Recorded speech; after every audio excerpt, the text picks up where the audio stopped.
असफलता एक चुनौती है, इसे सीखिए, सुधार कीजिए, जो भी कमियां हैं उसको ठीक करने की कोशिश कीजिए। सो वेलकम एवरीवन, मैं आरती आपका स्वागत करती हूँ राजस्थान ज्ञान रथ के इस मंच पर। आज हम चर्चा करेंगे राजस्थान में होने वाली महिलाओं के लिए एक बड़ी अपॉर्चुनिटी। जी हाँ दोस्तों, गवर्नमेंट जॉब हर किसी का सपना रहता है और खासकर महिलाएं जो अपना सपना किसी कारणवश नहीं पूरा कर पाती, कई फैमिली कारण होते हैं जिसमें उनकी शिक्षा पीछे छूट जाती है, लेकिन अब ये बहुत ही अच्छी अपॉर्चुनिटी है और कहीं ना कहीं उनके एक्सपीरियंस से रिलेटेड है। तो 18 to 40 इयर्स की वुमेन्स इसमें पार्टिसिपेट कर सकती हैं।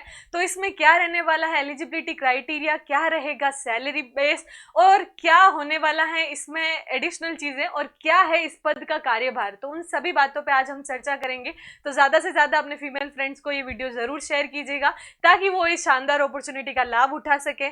ये है दोस्तों, जी हाँ, मैं जिस वैकेंसी की बात कर रही हूँ वो वैकेंसी है वुमेन सुपरवाइजर 2025, महिला पर्यवेक्षक 2025 सीधी भर्ती। तो ये भर्ती क्या है, इसमें क्या कार्य करना पड़ेगा, काफी कंफ्यूजन, मैंने इंटरनेट पे काफी सारे ऐसे डाउटफुल चीजें देखी, तो मैं यहाँ पे कंप्लीट सॉल्यूशन लेकर आई उस वीडियो के थ्रू जिसमें आपके सारे डाउट्स क्लियर हो जाएंगे। ये वैकेंसी क्या है, इसका काम क्या है, आपको कहाँ पोस्टिंग मिलेगी, क्या चीजें रहने वाली है, तो सभी पर हम डिटेल से चर्चा करेंगे। तो इस वीडियो को एंड तक देखिएगा और अपने फ्रेंड सर्कल को शेयर करना बिल्कुल मत भूलिए और लाइक भी करना बिल्कुल मत भूलिए, क्योंकि आपकी लाइक की वजह से मुझे मोटिवेशन मिलता है और मैं ऐसे ही बेस्ट टू बेस्ट कंटेंट आप तक लाने की कोशिश करूंगी। सो गाइज, अगर हम बात करें वुमेन सुपरवाइजर की, तो आपको पता है महिला और बाल विकास के अधिकारों को लेकर चाहे केंद्र सरकार हो, राज्य सरकार हो, बहुत अवेयर रहती है और इसके लिए बहुत सारे, हम ये कह सकते हैं कि बजट में भी अच्छा खासा रकम आवंटित की जाती है। तो इसके लिए क्या होता है कि जगह जगह ग्रामीण क्षेत्र पे, जिला स्तर पर, के राज्य स्तर पर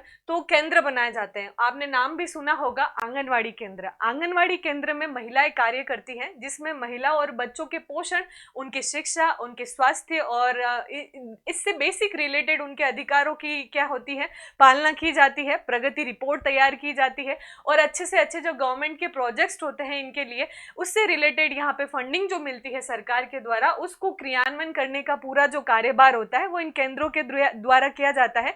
और केंद्र में एक हायरार्की सिस्टम बना हुआ होता है जिसमें अगर हम बात करें, आपने आशा सहयोगिनी भी सुना होगा, आंगनवाड़ी कार्यकर्ता भी सुना होगा, महिला पर्यवेक्षक भी सुना होगा, जिसकी आज हम बात करेंगे।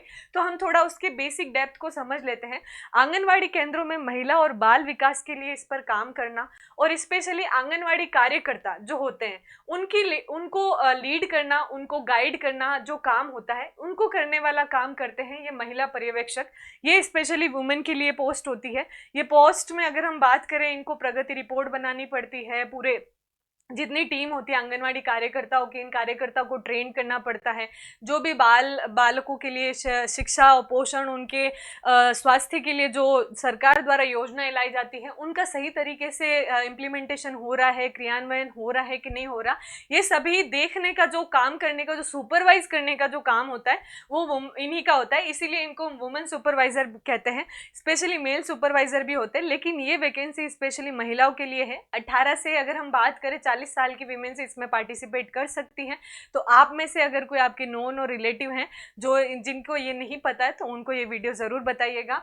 और अगर हम बात करें महिला पर्यवेक्षक के बाद सबसे बड़ी पोस्ट जो इनमें होती है वो होती है आपकी CDPO, जिन्हें हम चाइल्ड डेवलपमेंट प्रोजेक्ट ऑफिसर कहते हैं, यानी बाल विकास परियोजना अधिकारी। ये अधिकारी, इनकी डायरेक्ट पोस्ट भी आती है, RPSC करवाती है। हालांकि ये जो महिला पर्यवेक्षक की है RSSB द्वारा करवाई जाएगी और RPSC द्वारा ये पोस्ट करवाई गई थी। लास्ट 75 पोस्टें आई थी, लेकिन काफ़ी चीज़ें इसमें थोड़ी टफ होती है क्योंकि जो सिलेबस लेवल होता है थोड़ा हाई होता है, RS लेवल का आप मान सकते हैं। तो यहाँ पे अगर आप महिला पर्यवेक्षक बनती हैं तो एज आपको प्रमोशन के रूप में ये पद मिलता है जिसमें आप एक ऑफिसर का रोल प्ले करती है, जो कि बहुत ही शानदार अपॉर्चुनिटी है महिलाओं के लिए। तो ये था बेसिक इंट्रोडक्शन महिला पर्यवेक्षक का, उनका काम क्या होता है। बेसिकली आंगनवाड़ी कार्यकर्ताओं से कोऑर्डिनेट करना, चीज़ों को इम्प्लीमेंट करवाने की कोशिश करना, ये सारी चीजें। अब क्या महिला आंगनवाड़ी कार्यकर्ता जो होती है वो महिला पर्यवेक्षक बन सकती है? जी हाँ दोस्तों, अगर उनको अच्छा एक्सपीरियंस हो गया है 10 साल का तो बाई इंटरव्यू के द्वारा वो इंटरनल भी महिला पर्यवेक्षक बन सकती है। लेकिन इतना टाइम हम वेस्ट करें, इससे अच्छा है हम इस वैकेंसी की तैयारी करें ताकि ये हमें अच्छी पोस्ट मिल जाए। और ये पोस्ट का जो पे ग्रेड है वो भी बहुत शानदार है, मैं आगे बताऊंगी आपको। पटवारी और वीडियो से भी अच्छा पे ग्रेड है इसका।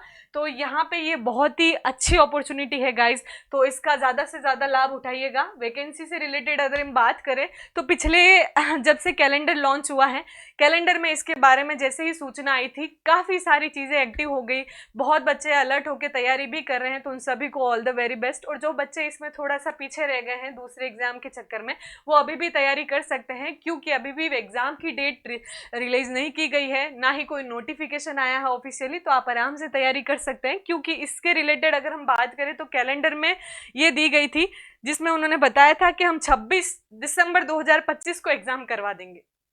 लेकिन हाल ही कुछ दिन पहले हमारे आलोक सर का एक ट्वीट आया था, जिसमें उन्होंने बोला है कि महिला पर्यवेक्षक परीक्षा 26 दिसंबर को नहीं करवा पाएंगे, तो एग्जाम की डेट आगे चली गई है। तो बच्चों के लिए अच्छा मौका है, क्यों जरूरी नहीं है, क्योंकि बैक टू बैक फरवरी में भी आपको पता है एग्जामिनेशन की कई सारे पैटर्न लाए जा रहे हैं, जिसमें जमादार भर्ती भी बहुत ज़्यादा चर्चा में है, सुर्खियों में है। तो जमादार भर्ती होने के बाद हो सकता है इसका एग्जाम करवाया जाए, तो आप निश्चिंत होकर अपनी तैयारी कंटिन्यू कीजिए। और जो अब तैयारी करना चाहते हैं वो भी हो सकता है अच्छी मेहनत करके इसमें रैंक ला सकते हैं, क्योंकि स्पेशली महिलाओं के लिए है, तो कट ऑफ भी इतनी हाई जाने के रीजंस नहीं रहेंगे।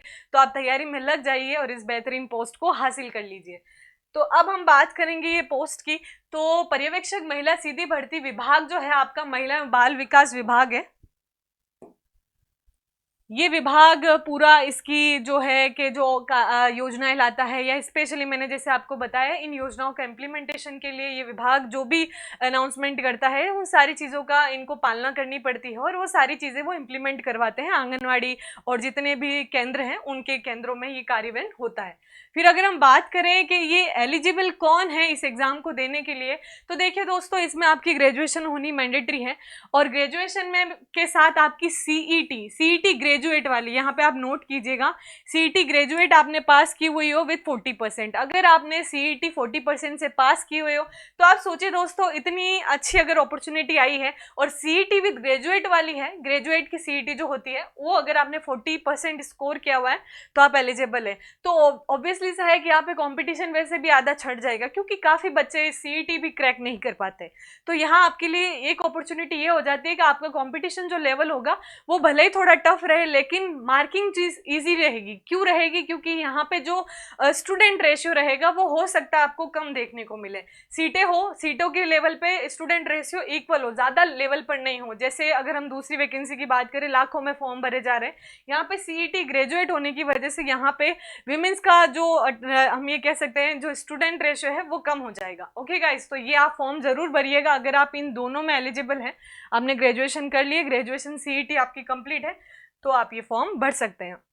जैसा कि मैंने आपको बताया, अब एग्जाम के नोटिफिकेशन पर है, हो सकता है नोटिफिकेशन विद इन मंथ में आ जाए, विद इन 2 मंथ में आए। तो यहाँ पे जनवरी में अगर आप 1 जनवरी एवरेज मान के चलिए 2026। कई बच्चों का डाउट होगा कि मैं तो 17 की हूँ, या मैं अब ये फॉर्म भर सकती हूँ या नहीं भर सकती हूँ, मेरा ग्रेजुएशन फाइनल ईयर चल रहा है, मैं क्या करूँ। तो अगर आप 18 ईयर्स की बात करें तो 1 जनवरी 2026 अभी तक हम मान रहे हैं, अनुमान लगा रहे हैं कि 1 जनवरी 2026 तक अगर आप 18 साल के कंप्लीट हो जाते हैं तो आप ये फॉर्म भर सकते हैं। हो सकता है ये चीज़ें आगे भी चली जाए, क्योंकि जब तक नोटिफिकेशन नहीं आता तब तक हम एज के बारे में कुछ नहीं बता सकते। तो जैसे ही नोटिफिकेशन आएगा मैं आपके लिए लेकर आऊँगी और सारी चीज़ें उस टाइम हम क्लियर कर लेंगे। तो अभी आप अपनी तैयारी जारी रखिए।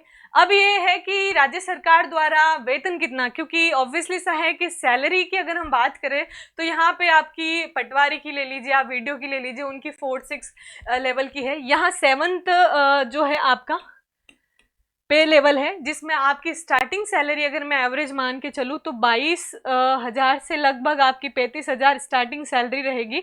और जो आपका 2 ईयर्स का प्रोबेशन पीरियड रहेगा, वो प्रोबेशन के अकॉर्डिंग जो गवर्नमेंट अलाउ करेगी वो सैलरी आपको यहाँ पे मिलेगी। तो ये बहुत ही शानदार अपॉर्चुनिटी है, और सैलरी आगे इंक्रीज भी होगी। और मैंने जैसे बताया, आपको पोस्ट भी देखने को मिल सकता है, बाल विकास परियोजना अधिकारी बन सकते हैं आप। तो ये बहुत ही अच्छी अपॉर्चुनिटी है आपके लिए।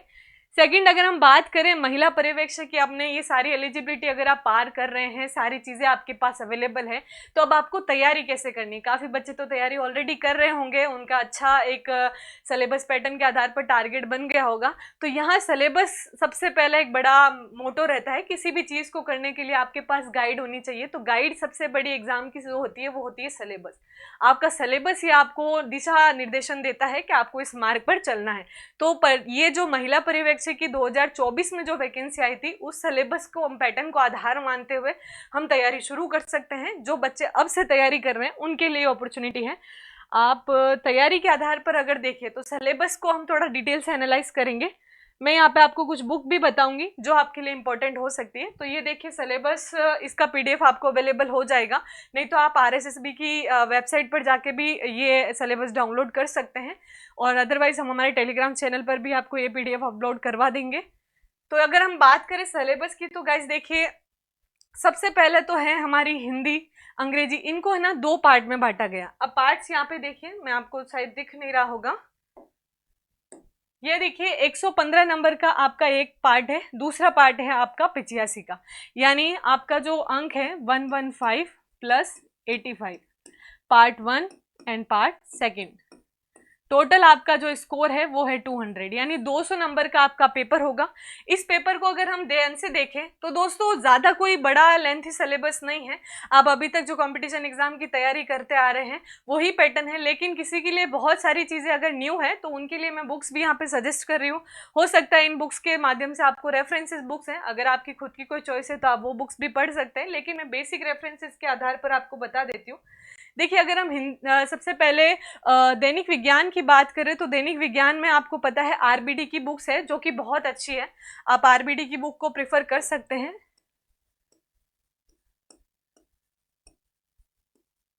अब दैनिक विज्ञान आपने देखा होगा सिलेबस में कहाँ पर है, तो जब आप सामान्य ज्ञान के ऑप्शन को ओपन करेंगे वहां पे आपको दैनिक विज्ञान दिखेगा। दैनिक विज्ञान का मैं स्कोर बता देती हूँ आपको कितना है दैनिक विज्ञान का।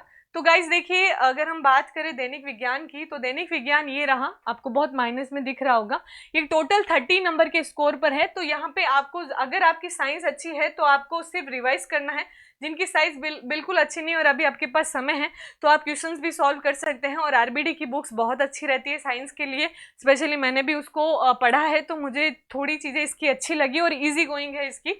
अगर हिंदी की बात करें तो मानस पब्लिकेशन है, राघव प्रकाश बुक है, नवीन हिंदी व्याकरण है, वो भी आप प्रिफर कर सकते हैं। मानस हो गई आपकी, राघव प्रकाश हो गई, मैं यहाँ शॉर्ट में लिख रही हूँ आप समझ जाइएगा, और नवीन हिंदी व्याकरण,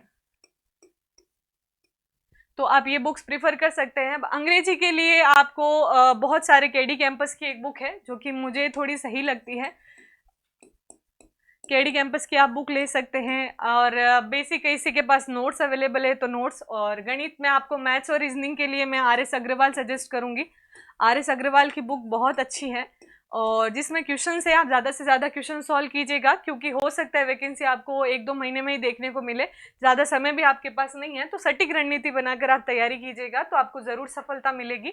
और सामान्य ज्ञान की बात करें, आप सिर्फ लूसेंट पढ़ लीजिए, इतना डेप्थ में नहीं आएगा, क्योंकि 30 नंबर में आपको इंडिया का जीके भी देखने को मिलेगा, आपको दैनिक विज्ञान भी और राजस्थान जीके भी आपको देखने को मिलेगा। तो राजस्थान जीके के लिए अगर आपने कभी लक्ष्य पढ़ी है, लक्ष्य अच्छी है, आप सिखवाल भी प्रीफर कर सकते हैं, सिखवाल भी अच्छी बुक है।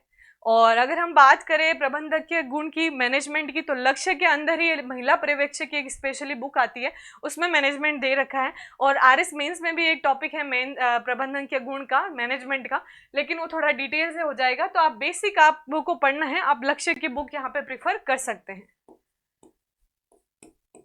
सेकेंड पार्ट जो है दोस्तों वो 85 नंबर का, ये जो टोटल था आपका, इसमें हो सकता है आपको कुछ एडिशनल अगर देखने को मिल जाए तो वो कंप्यूटर है, लेकिन अभी तक जिस सिलेबस के आधार पर हम चीज़ों को एनालाइज कर रहे हैं, कंप्यूटर के लिए आप जो है विजय पब्लिकेशन की बुक ले सकते हैं।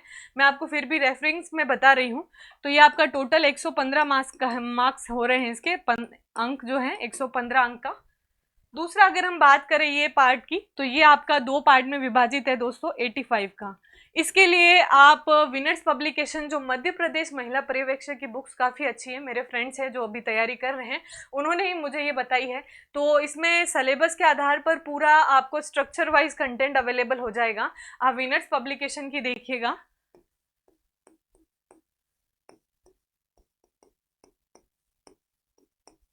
आप ये नोट कर दीजिए ताकि आप तैयारी के लिए, आप दोनों के लिए विनर्स पब्लिकेशन ले सकते हैं। और अगर आपको ये थोड़ी हार्ड लगती है तो लक्ष्य की स्पेशली स्ट्रक्चर वाइज बनाई गई है बुक, आप वो भी ले सकते हैं। तो ये सिलेबस के आधार पर मैंने बुक्स आपकी रेफरेंसेस बुक्स बता दी हैं। आई होप आपको लिए ये वैल्यूएबल रहे होगा। तो दोस्तों, महिला पर्यवेक्षक से रिलेटेड हमने सारी चीज़ों को डिटेल से समझा। सिलेबस भी आप एक बार एनालाइज कीजिएगा, और जो बुक्स आपको अच्छी लगती है, जिसमें आपने पढ़ा है, आप उसको बार बार रिवाइज कीजिए। इसी के साथ मैं आपसे विदा लेती हूँ। मिलते हैं हम हमारे अगले नेक्स्ट वीडियो में। सभी को मेरा राम राम सा खमा गणित धन्यवाद।